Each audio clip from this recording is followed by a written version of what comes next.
বাসায় মেহমান আসার আগে অনেক কাজ থাকে, আর এর মধ্যে প্রধান কাজ হলো ঘর গোছানো, সাথে কি কি রান্না করব তার প্রস্তুতি নেওয়া। তো চলুন আজকে মেহমানদের জন্য কি কি রান্না করলাম তা আপনাদের সাথে শেয়ার করি। আজকে ভুনা খিচুড়ি রান্না করব, আর সেই জন্য আগেই মুগ ডাল ভেজে ভিজিয়ে রেখেছিলাম। ভুনা খিচুড়ির জন্য মশলা ভালো করে কষিয়ে নিয়েছি, আর এখন পরিমাণ মতো পোলাও চাল আর মুগ ডাল আমি দিয়ে দিলাম। এবার ভালো করে কষিয়ে নিয়েছি, পরিমাণ মতো পানি দিয়ে দিলাম। অপেক্ষা করব পানি শুকিয়ে না আসা পর্যন্ত। পানি শুকিয়ে এলে এবার ভুনা খিচুড়ি দমে বসিয়ে রাখবো, আর অন্য চুলায় রান্না করব ডিমের কুরমা।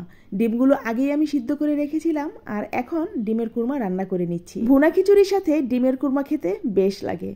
আরও কিন্তু অনেক আইটেম আছে, তো আস্তে আস্তে সবকিছু আমি রান্না করব। এদিকে ভুনা খিচুড়ি রান্না প্রায় কমপ্লিট। এখন চুলা থেকে নামিয়ে ঢাকনা দিয়ে ঢেকে রাখবো। অন্যদিকে দুই চুলায় আবারও দুইটা ফ্রাই প্যান বসিয়ে দিয়েছি, আর এখন ভাজাভাজির কাজটা সেরে নেব। প্রথমে মাছগুলো ভেজে নিচ্ছি, তারপর চিকেনগুলো ভাজবো। মাছ আর চিকেন এগুলো আমি আগে থেকেই ম্যারিনেট করে রেখেছিলাম প্রায় আধা ঘন্টা আগেই। এজন্য কাজগুলো বেশ সহজ হয়ে যায়। মাছগুলো এক পিঠ ভাজা হয়ে গেলে আমি সুন্দর করে উল্টে দেব। এভাবে উল্টে পাল্টে মাছগুলো আমি মুচমুচে করে ভেজে নামিয়ে নেব। আমার সংসারের রান্নাবান্নার কাজটা আমার একা হাতেই করতে হয়, আর সেজন্য মেহমান আসার আগেই বেশ কিছু কাজ আমি আগে থেকেই সেরে নেই।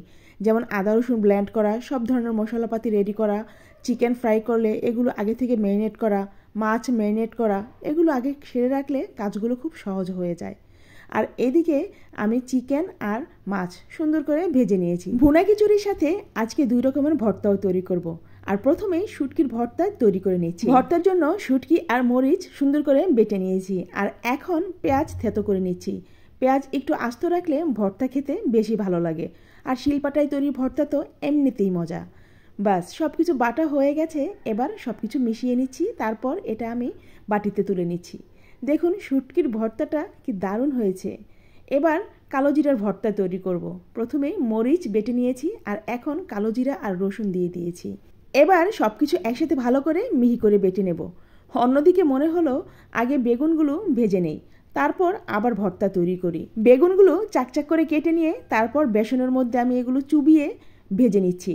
সবসময় বেগুন ভাজা একরকম খেতে ভালো লাগে না, আর সেজন্য আজকে এভাবে তৈরি করছি। কেমন হলো তা আপনারা অবশ্যই কমেন্ট করে জানাবেন। চুলার আঁচ মিডিয়ামের চেয়ে একটু কমিয়ে দিলাম, এগুলো ভাজা হতে থাক। অন্যদিকে ভর্তার কাজটা সেরে নেই। কালো জিরের ভর্তাও প্রায় কমপ্লিট। এখন শুধু পেঁয়াজ বেটে নিলেই চলবে। যে কোনো ভর্তা তৈরি করতে গেলে আমি সবসময়ই পেঁয়াজ একটু আস্ত রাখি, এতে করে আমার কাছে মনে হয় খেতে বেশি ভালো লাগে। আপনারা কিভাবে রাখেন তা কমেন্ট করে জানাবেন। কালো জিরার ভর্তা তৈরি করা কমপ্লিট, আর এখন বেগুনগুলো আমি সুন্দর করে ভেজে তুলে নেব। আজকে মেহমানদের জন্য রান্না করা শেষ। এখন চলুন দেখি কি কি রান্না করলাম। ভুনা খিচুড়ি, মাছ ভাজা, বেগুন ভাজা, ডিমের কুরমা, চিকেন ফ্রাই, কালো জিরার ভর্তা, শুটকির ভর্তা, সালাদ, সাথে ছিল লেবু। মেহমানদের জন্য ছোট্ট এই আয়োজন কেমন লাগলো কমেন্ট করে জানাবেন। আল্লাহ হাফেজ।